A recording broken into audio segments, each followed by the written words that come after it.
The Vox was still hissing when the Arbites landed. There were no sirens, no broadcast warnings, no martial prelude. Just the descent, cold, black, sanctioned. When the repressor vehicle cracked open on the ferrocrete outside subsector Courthouse Kappa 6, the arbitrators did not speak. They did not signal. They simply advanced, shields locked, batons drawn, the symbol of the Aquila etched like a scar across their chest plates. Somewhere in the hive, riots still burned. Elsewhere, the Astra Militarum was still deciding whether it was a rebellion or a mistake. But to the Adeptus Arbites, the distinction was irrelevant. The law had already been broken. And once that line was crossed, there was only one form of dialogue left. It is recorded in fragmentary archives of the Administratum Sub Historia that the Adeptus Arbites were not founded. They were released. Born from the ancient synodic convergence of imperial bureaucracy and the Emperor's need for planetary unity, they are the judicial blade of the Adeptus Terra. Not soldiers, not peacekeepers, not defenders of lives. Their only loyalty is to the Lex Imperialis, the inhuman, inscrutable, absolute code of law that binds the Imperium together. They do not answer to planetary governors. They do not serve the will of local authorities. They are the voice of terror made flesh, and their presence is a warning. Judgment now walks among you.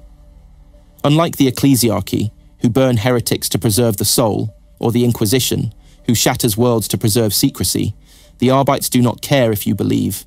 They do not care if you confess. They only care that you obey. And if you fail to, their arrival is not a negotiation. It is a final accounting. Their origin lies buried in the administrative labyrinth of M31, in the aftermath of the Great Heresy. As terror smouldered, and the Imperium sought to reassert order across thousands of worlds, the High Lords convened in silence. They recognized that force alone could not ensure unity. The War Masters could purge, the Inquisition could vanish, but only law could endure. Thus, the Arbites were granted mandate, not by any god, but by decree. Their authority was not inherited. It was constructed like a fortress, reinforced, layered, unchallengeable. Where Astartes conquer, Arbites enforce. Where the Ministorum preaches, Arbites punish. And where law fails, they erase the memory of its failure. They are trained not to administer justice, but to become it.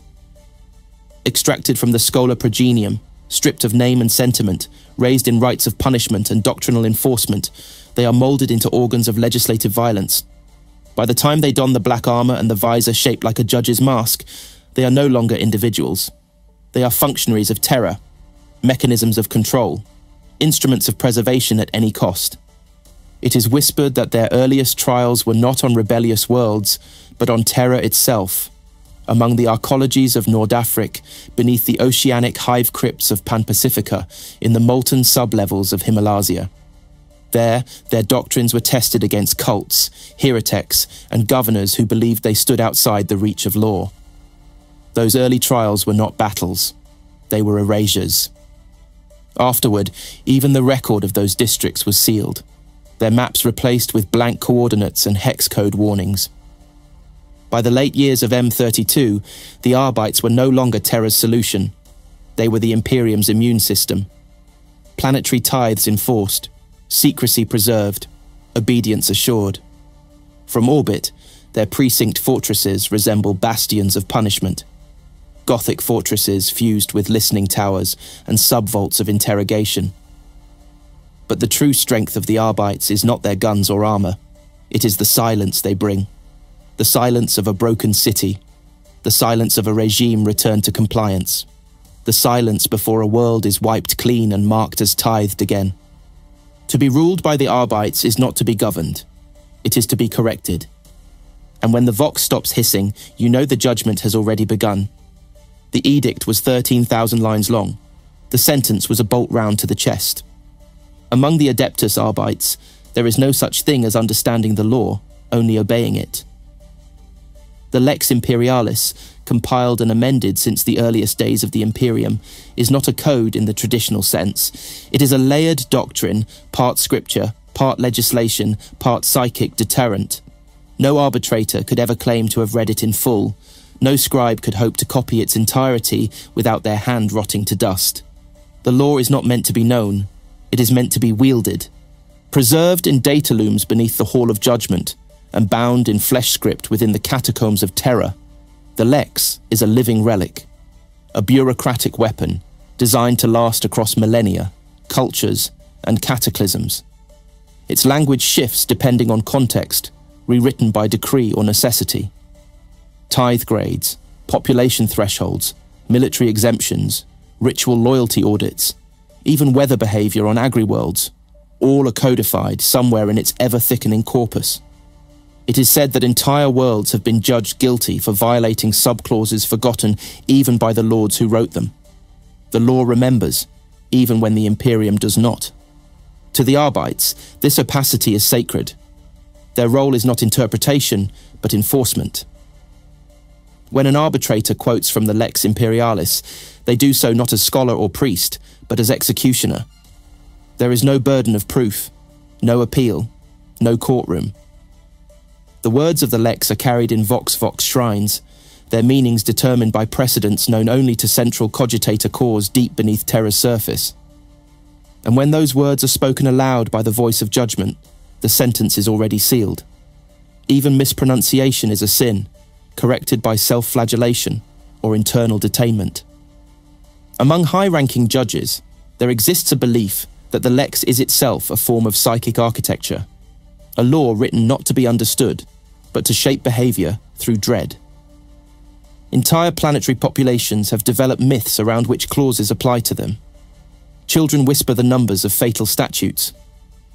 On more than one death world, the Lex is treated as a predatory spirit that dwells within orbiting Arbites precincts, striking down violators as if possessed. This is not superstition. It is doctrine, sanctioned and encouraged. A citizen who fears the Lex is a citizen less likely to test it. Violations are classified according to tithe burden and potential contagion. Breach of oath by a governor is considered equivalent to psychic manifestation on an untithed world. Refusal to report heresy carries the same weight as unauthorized birth. Collateral relevance is sufficient for execution. If a citizen may have been aware of a crime and failed to act, death is not just permissible, it is expected. The law does not punish intent, it punishes deviation. Within Arbites' doctrine, the Lex Imperialis is not just law, it is the backbone of imperial reality. Without it, the Imperium collapses into apostasy and entropy. With it, compliance becomes a form of worship, loyalty becomes provable, and disobedience becomes the purest sin. There are magistratus-exempt worlds that have forgotten who their governor is, forgotten the name of the emperor, even forgotten that they were once imperial. But they still remember that somewhere above them is a law that cannot be resisted. The Lex Imperialis is what allows the Imperium to pretend it is just. It is what makes the brutality systematic and the verdict divine. It is why, when the Arbites knock, no one asks why. The Arbiter who broke the hive riots of Dalcor 7 was never seen eating, sleeping, or speaking outside of orders. For 27 hours he moved from intersection to barricade, issuing citations and executing violators in the same breath. When the riots ended and the hive's population knelt in ash and silence, he vanished into his repressor without comment. His name was never recorded. No commendation was filed. No promotion was given. He had not come for recognition. He had come because the law required it. This is the shape of the Adeptus Arbites. Faceless, stratified, absolute. Within the hierarchy, titles are not honours, they are functions. An arbitrator is not promoted for valour. They are reassigned because a different weapon is required. The base rank, probator, is drawn from the Schola Progenium and forged through punishment-based indoctrination. These initiates are broken of memory, stripped of origin, and built again in cells without time, under silence protocols and doctrinal inundation.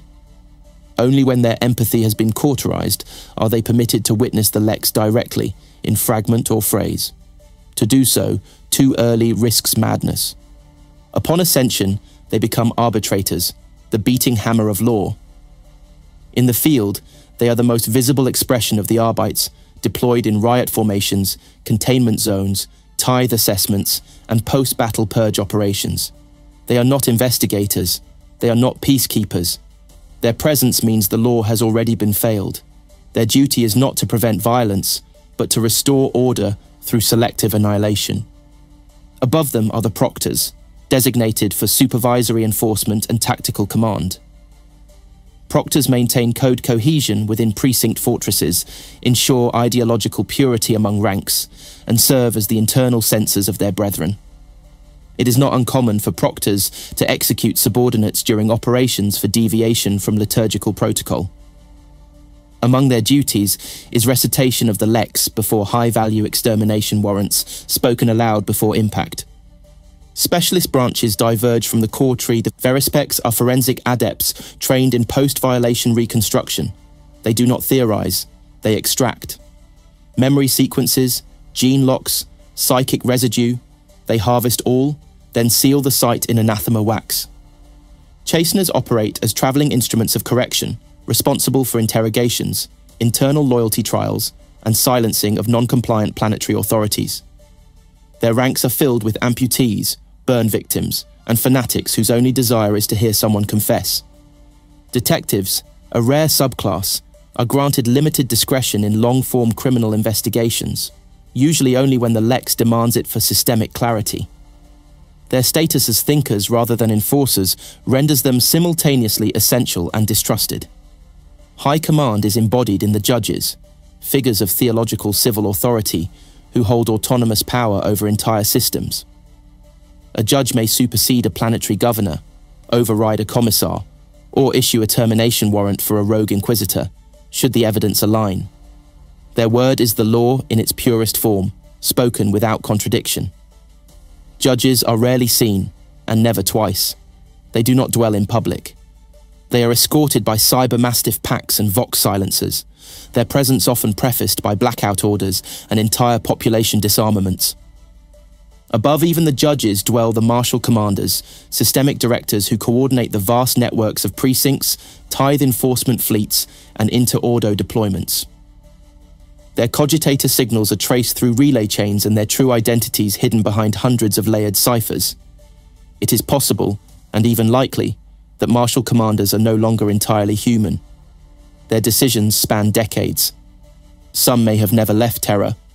Others may no longer exist, their wills carried out by code-generated interpretation nodes that speak in their voice long after their death. Throughout it all, the structure of the Arbites is not a tree, it is a noose. Each tier above exerts total judgment over the one below.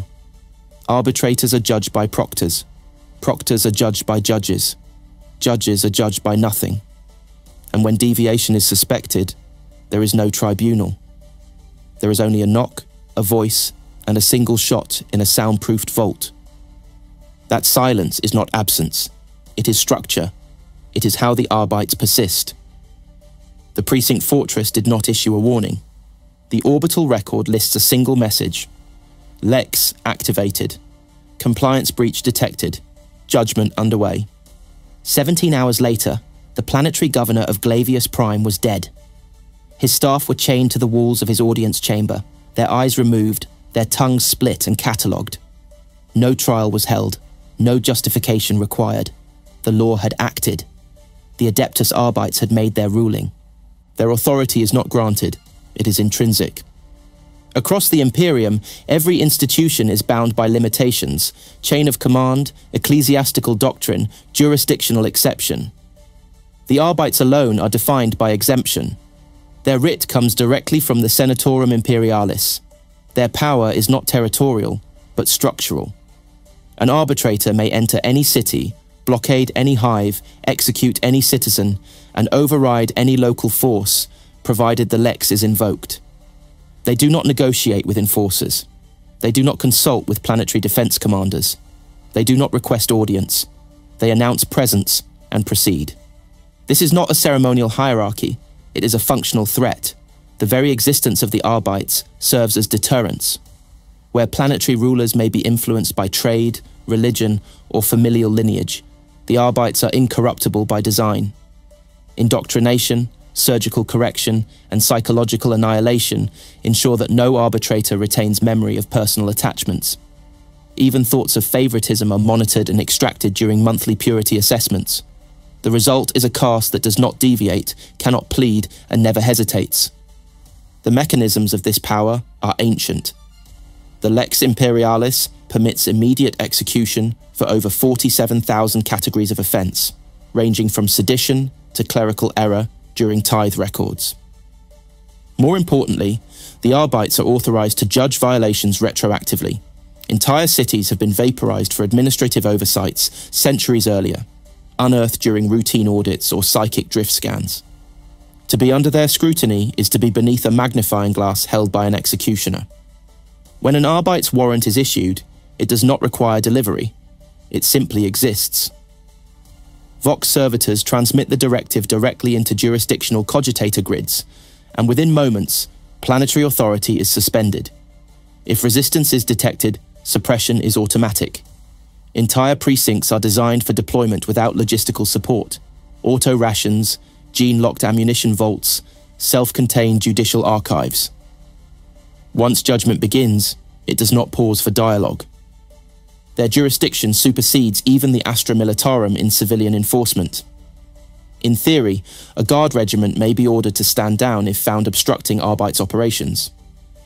In practice, most guard commanders obey. Those who do not are executed on the spot. One such incident on Barraspine ended with the public immolation of a commissar who interrupted a tithe seizure operation. The flames were blessed, not by priests, but by the words of the Lex itself, read aloud as scripture. It is whispered within the ranks of the Inquisition that even they walk carefully near Arbites' precincts. Though interdepartmental autonomy exists, the sheer administrative bulk of the Lex allows Arbites to stall, detain, or even prosecute inquisitorial agents if procedural violations are evident. Such incidents are rare, but they happen.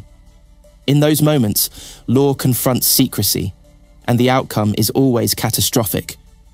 Among the populace, the authority of the Arbites is mythic. They are not seen as enforcers of peace. They are harbingers of reckoning. Their arrival in a hive or on a void station is treated as an augury. Someone has already been judged. No one asks who. No one runs. Running is its own crime. And when they leave, what remains is not order. It is silence, enforced by the memory of what happens when the law is disobeyed. The breach order was signed with a servo stamp bearing the seal of Lex 7271 Kappa, moral anomaly, tier red. Use of overwhelming force authorized. At 0439 local, the west hab block wall was vaporized by a concussive breach charge. By 441, 47 citizens were dead. At 442, silence returned. No warnings had been issued, no charges read. The law had no need for theatrics, only precision. The Adeptus Arbites are not a military force. They are not a standing army. But when they deploy, they do so with the tools of war, because for them, enforcement is battle. The standard kit of an arbitrator is built around suppression, penetration, and immediate lethality. There are no warning shots. Their arsenal is not designed to deter. It is designed to end. Every field-ready arbitrator is armoured in carapace-grade suppressor plate, etched with rank sigils and sealed against environmental breach. The design is angular, intimidating, meant to evoke not heroism, but inevitability. Their helmets, visored, sculpted, faceless, are deliberately inhuman, ensuring the citizen sees not a person, but judgment approaching. Beneath the armour, they carry dual-linked data slates synced to precinct cogitators, allowing real-time statute lookup, identity verification, and lawful execution protocol. If the name of the accused matches the warrant, the slate pulses. The next motion is muscle memory. Primary armaments vary by precinct, but the classic signature remains: the combat shotgun. Firing man-stopper rounds, shock shells, or incendiary blasts, the weapon is ideal for close-quarters control, corridor advancement, and high-volume engagement. It is not a symbol. It is an answer. Support options include bolt pistols, executioner mauls, shock staves, and power batons. weapons designed not just to kill, but to incapacitate with brutality so complete that resistance ceases to form. Arbites' deployment doctrine revolves around 3 tactical pillars: breach, isolate, eliminate. They are not taught to hold ground, only to penetrate, sever command nodes, and enforce immediate compliance. Squad formations often include cyber mastiffs, gene-forged pursuit beasts equipped with olfactory target tracking, subdermal armor, and retractable monofangs. These constructs are unleashed before breach to root out hidden violators. Once locked, they do not release. They cannot be called back. For vehicular operations, the repressor remains their standard. More than a transport, it is a mobile command cell, exorcist chamber, and assault platform. Repressors are equipped with heavy flamers, suppression launchers, and multi-layered barrier plating capable of ramming through HAB complexes without structural compromise. Inside, detainees are chemically silenced, data spiked, or pre-interrogated en route to final holding. Precincts themselves are fortified nodes, capable of sustaining prolonged engagement. Most include subterranean armories, signal vaults, cogitation banks, and mechanized lift access to orbital corridors. In high-threat zones, suppression dreads are activated, repurposed war machines bearing Arbites insignia, coded to respond only to Lex-verified command input. These dreadnoughts serve not as defenders, but as final argument. When deployed, their message is singular. Law has failed. Force is now the sole legislator. In covert operations, specialist units emerge. Silencer cells, unmarked arbitrators equipped for soft entry, guided execution, and vox jamming. Red mandate teams, high-casualty resolution squads deployed when civilian containment is no longer priority. And rarely, Lex Tenebris detachments, masked executioners authorized for reality-level anomalies, where law and heresy have collapsed into indistinguishable rot. Tactically, the Adeptus Arbites are not reactive, they are predictive. Cogitator banks track descent patterns, environmental cues, and population deviation markers to issue preemptive assault orders. If a city has not yet rebelled, but the metrics indicate it will, strike teams are deployed before the riot begins. In one infamous incident on Haven Secundus, an entire transit district was purged 4 days before sedition took place. The metrics had been correct. No apology was filed. Their tactics are not taught in academies. They are engraved into the bone. Judgment cannot wait. Judgment must strike before the crime finishes breathing. And when the final shell drops, they do not debrief. They clean their weapons. They wait for the next address. The holding cells beneath Precinct Alpha 12 were never mapped. No blueprints, no data slates, no exit codes. Once a citizen was taken below, the Vox traffic above shifted. Shorter bursts, longer silences. By the end of the cycle, entire neighborhoods forgot they'd ever lived next to someone who disappeared. Arbites justice does not end with execution. It descends. Every precinct fortress contains layered detention strata, vaults of steel and sanctified stone designed not just to imprison, but to extinguish identity. These are not prisons in the civilian sense. They are silencing machines. A standard cell is featureless, windowless, and vox muted. Each one records the detainee's breath, posture, and neural activity, not to ensure their safety, but to optimize their breakdown. The light never changes. The temperature does. Without warning. Without pattern. Upon detainment, the accused is stripped of designation. Their name is erased from local cogitator records, replaced by a Lex tag that corresponds to the statute violated. In the rare case that multiple violations are present, the harshest code is prioritized. No distinction is made between intent and impact. Whether the crime was heresy or hesitation, the process begins the same way. Isolation, interrogation, extinction. Interrogation chambers differ based on precinct resources and subject classification. Standard procedure involves Lex reinforcement cycles, voxed repetitions of the statute violated, broadcast into the cell at irregular intervals, often intercut with prayers to the Emperor's justice and fragments of the suspect's own speech, extracted from public vox logs.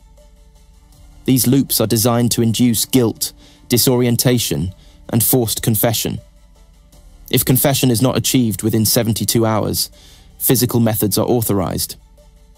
The most feared among Arbites interrogators are the chasteners. Clad in black robes beneath reinforced carapace, their visors display no identifiers, only the symbol of the Aquila carved in crimson.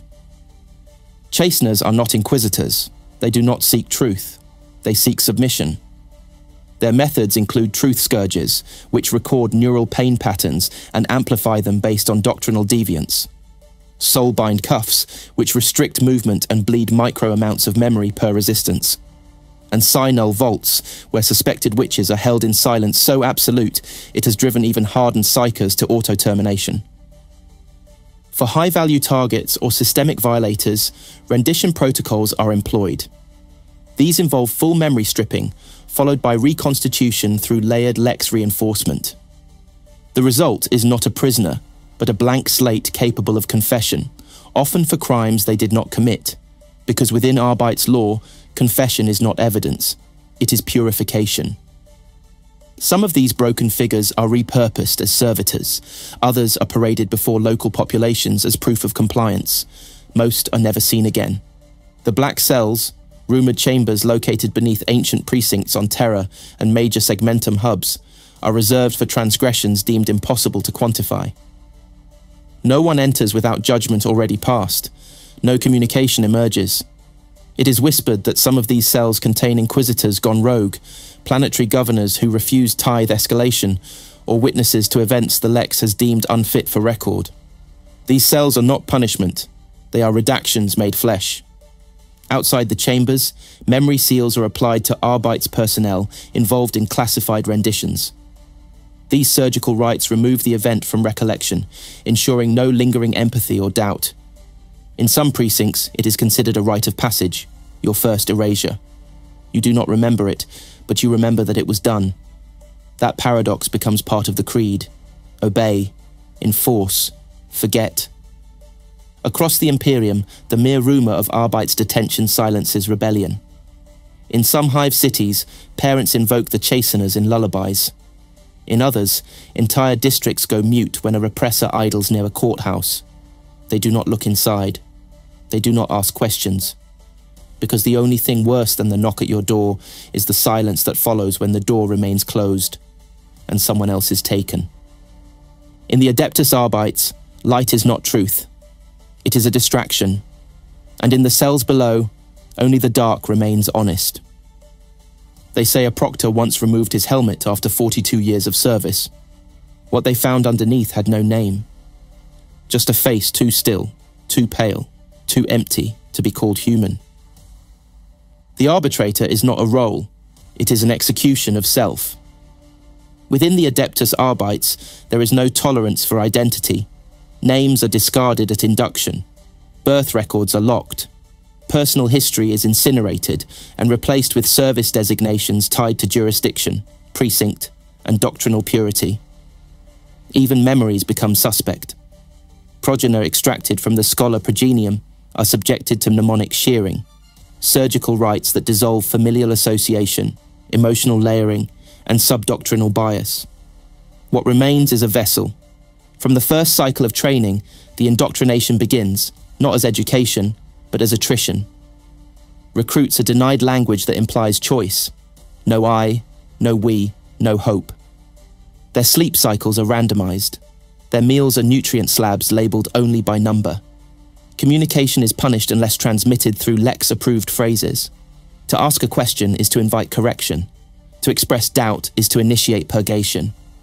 Over time, individuality is not just stripped, it is reversed. Arbitrators begin to think of the law first, the act second, the self never. The psychological doctrine of the Arbites is built on suppression through saturation. The Lex Imperialis is not merely quoted, it is recited under breath, burned into vision via subliminal implants, engraved into armour, whispered during rest cycles. Every arbitrator hears the law as a constant murmur behind the silence. Those who cannot adapt experience what the proctors call Lex reverberation, a psychosis wherein the subject begins to interpret all stimuli as legal codes. They become paralyzed. Some scream. Some simply fall still. These failures are removed and never spoken of again. Yet even among such monolithic conformity, variations exist. Some arbitrators exhibit residual empathy, a flaw identified early and corrected harshly. These individuals often excel in initial assignments, displaying superior adaptation, greater initiative, deeper comprehension of subversive behavior.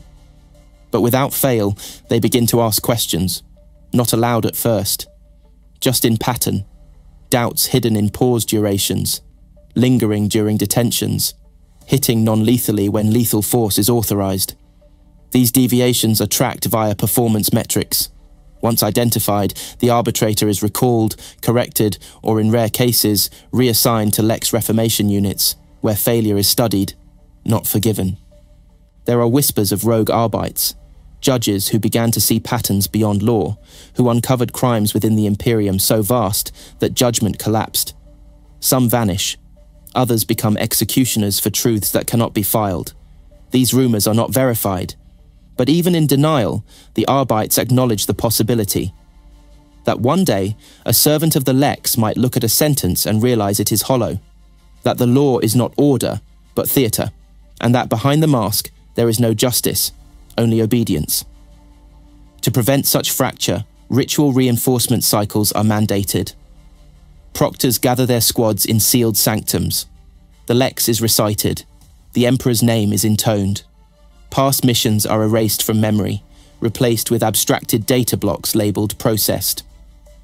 Over time, arbitrators forget what a criminal looked like, what their voice sounded like, what they screamed. These omissions are not flaws, they are armor. For the highest echelons, judges, chasteners, marshals, the process goes further. Hormonal suppression, neural excision of guilt pathways, occasional grafting of emotion regulators sourced from Mechanicus research. These procedures are not optional. The mind must not tremble beneath the weight of law. It must become part of it. And so, beneath the judge's mask, there is no self, no memory, no origin. Only the silence left after everything else has been removed. The hive spire was still smouldering when the precinct lander touched down.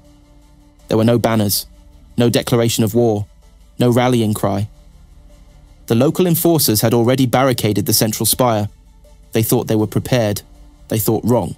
The Adeptus Arbites do not fight wars. They end crimes. Across the galaxy, Imperial law fractures in different ways. On some worlds, it begins with an unauthorized trade guild. On others, a governor delays his tithe by 29 hours. In distant systems, a miscalculated population report can trigger mass redeployment. It does not matter what the breach is, only that it exists. Once a compliance deviation is detected, the Lex Imperialis initiates action. And when action is authorized, the Arbites descend. Deployments are categorized not by enemy type, but by deviation class. These range from subseditionary, urban unrest requiring enforcement presence, to Lexis Majoris, widespread collapse of lawful infrastructure. In cases of Lexis Absolutus, entire worlds are flagged for extinction-level judgment. The Arbites do not cleanse. They do not purge. They correct. In suppression operations, containment squads are the first wave, equipped for rapid breach, civilian neutralization, and systemic lockdown of transit corridors. These arbitrators operate with brutal clarity, securing Vox arrays, executing known violators, and establishing perimeters around judicial targets. Within hours, entire districts are isolated. No one enters. No one leaves. Broadcast loops deliver the Lex in 6-hour rotations. Dissenters vanish. Compliance is assumed until proven otherwise. For planetary scale breakdowns, the Arbites initiate precedent reclamation campaigns. Multi-month operations designed not to retake territory, but to reimpose law through procedural obliteration. These campaigns often involve collaboration with elements of the Astra Militarum, Mechanicus, or even the Inquisition, but only under Arbites' oversight. Command is never shared. Orders are issued from precinct command bastions positioned in low orbit or shielded planetary sublevels. From these structures, strike vectors are calculated, statutes queued, and extermination warrants signed. One such campaign, the Hall of Judgement, saw Arbites forces deploy across 16 hives after the planetary ecclesiarch defied a Lex clause concerning temple taxation.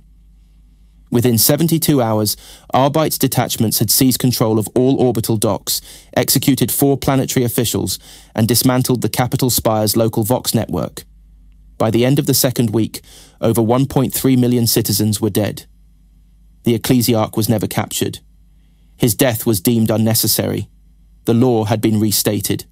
That was enough. In rare cases, the Arbites are forced into prolonged campaigns.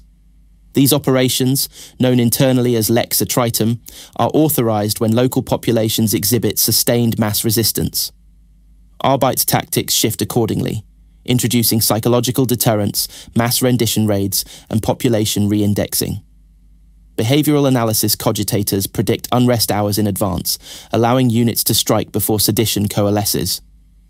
In some cities, citizens riot merely in fear of a riot. The Arbites respond anyway. Arbites' involvement in xenos war zones is minimal. Their mandate is human compliance, not alien extermination.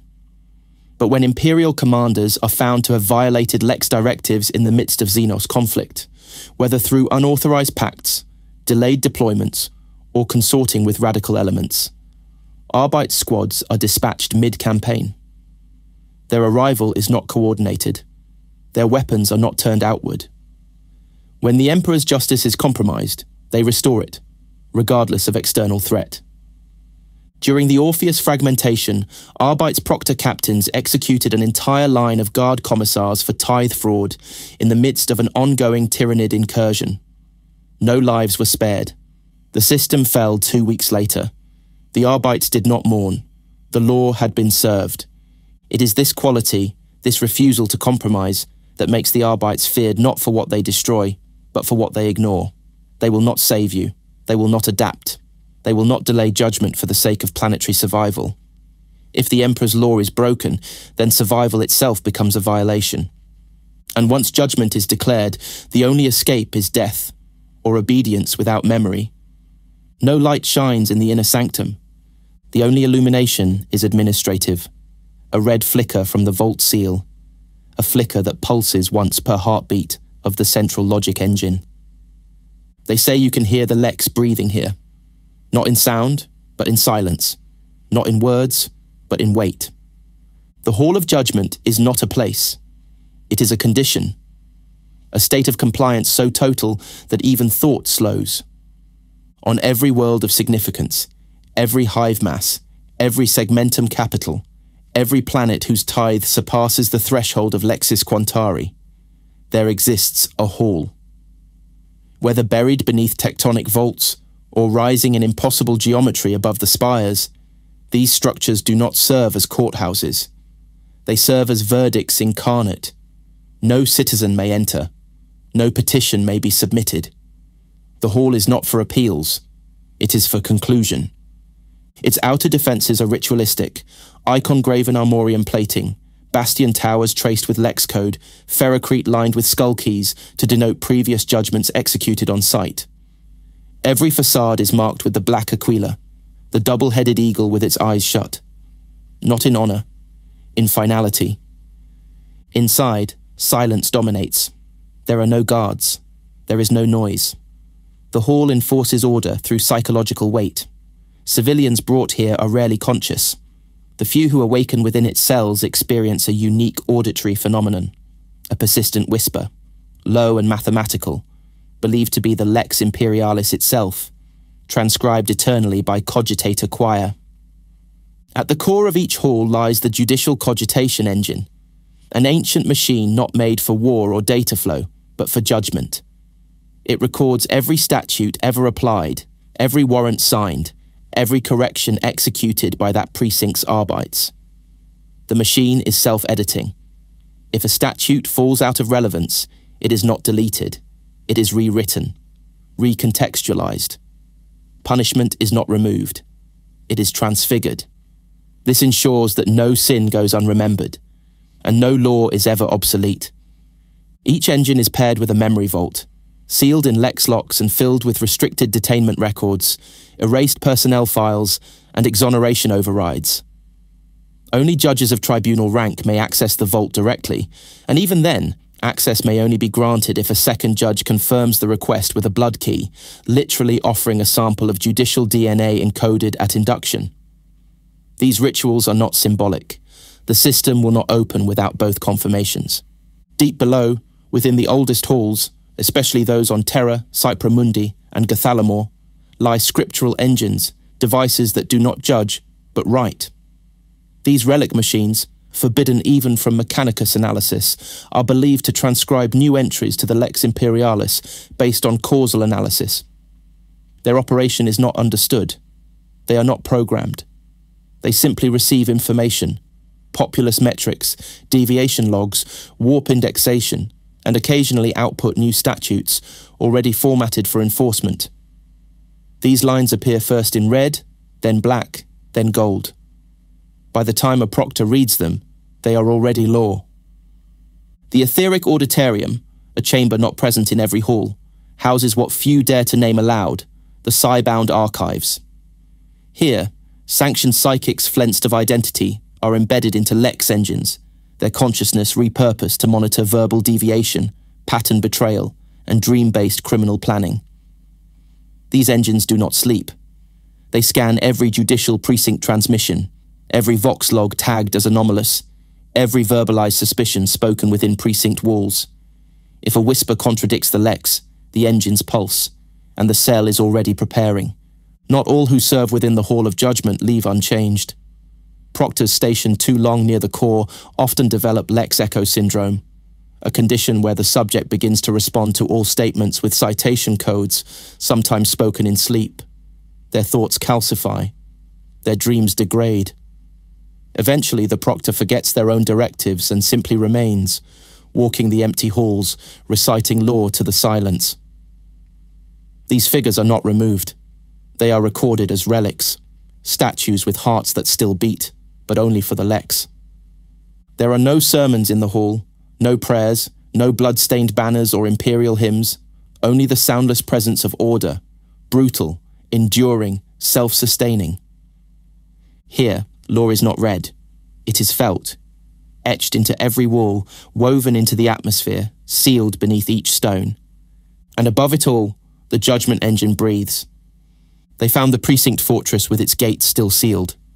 Inside, the halls were soaked in blood, but no enemy was recorded. No breach detected.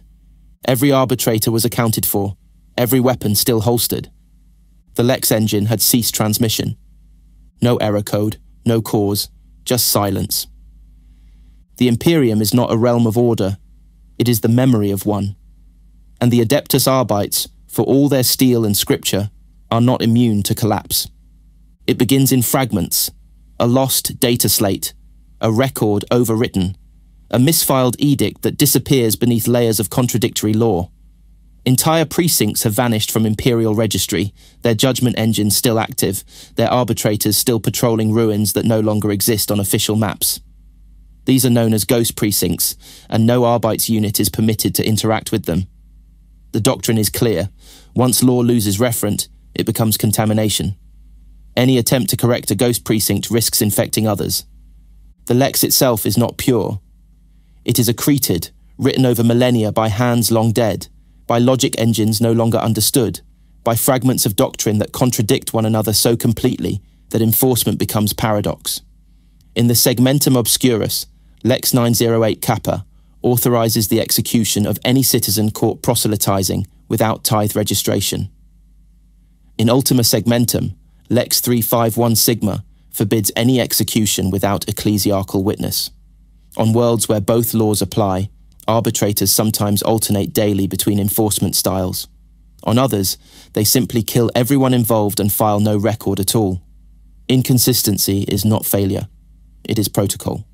But cracks widen. In high-density precincts, the burden of memory begins to rot the process. Judicial overlap events, cases where two Arbite squads enact opposing laws on the same target, are quietly purged from record. When questioned, marshals issue override ciphers. Lex redundancy confirmed. Judgment remains valid. That is the phrase. It means no error has occurred. It means the system will not correct itself. Worse are the Lex fragmentations, instances where precinct engines begin to generate conflicting judgments without external prompt. The Arbites call it the Black Drift. An entire fortress on Varenhold Prime collapsed into civil war after its Lex engine issued simultaneous orders to execute and protect the same planetary official. 38 arbitrators died. The survivor sealed the precinct and burned the command sanctum. The engine was never repaired. These are not isolated incidents. In the Dark Heresy archives, hidden beneath layers of administrative censure, are reports of judges gone blind, not physically, but doctrinally. Figures who awaken and find the law unreadable, not illegible, wrong. Some self-terminate. Others rewrite their own orders. One, it is whispered, began issuing edicts in a dialect no one recognized. The precinct followed them for 6 months before a tech adept traced the language back to a dead subsector, lost in the age of apostasy. Every citizen judged under those edicts was later declared innocent by Imperial audit. Their corpses remain buried beneath legal monuments. These fractures are not signs of rebellion, they are signs of exhaustion, because the Arbites were never meant to adapt. They were made to impose. When the system beneath them erodes, they do not bend, they sink. And in that descent, judgment becomes mimicry. The law continues, but hollowed, echoing a world that no longer exists. In some void rim systems, fragments of ancient Arbites protocols still fire across cogitator channels, directives from long-dead precincts, addressed to planets that fell silent thousands of years ago. No one responds. But the signal repeats, every 23 hours, for 10,000 years. There are records, too, of forgotten judgments, sealed edicts delivered too late. One arrived on Barad Secundus a century after its intended execution date. By then, the hive it referenced was buried beneath a new manufactorum. The Arbites enforced the order anyway. 30,000 workers were dragged out and shot by arbitrators who did not blink once. Failure is not absence. It is ritual without meaning, judgment without understanding. And within the Adeptus Arbites, when the Lex breaks, there is no repair, only continuation. The system does not stop. It does not revise. It endures. Even if the judges are blind, even if the vaults are empty, even if the last lawkeeper is speaking to a wall. Because in the Imperium, it is better to enforce a broken law than to admit the law no longer speaks.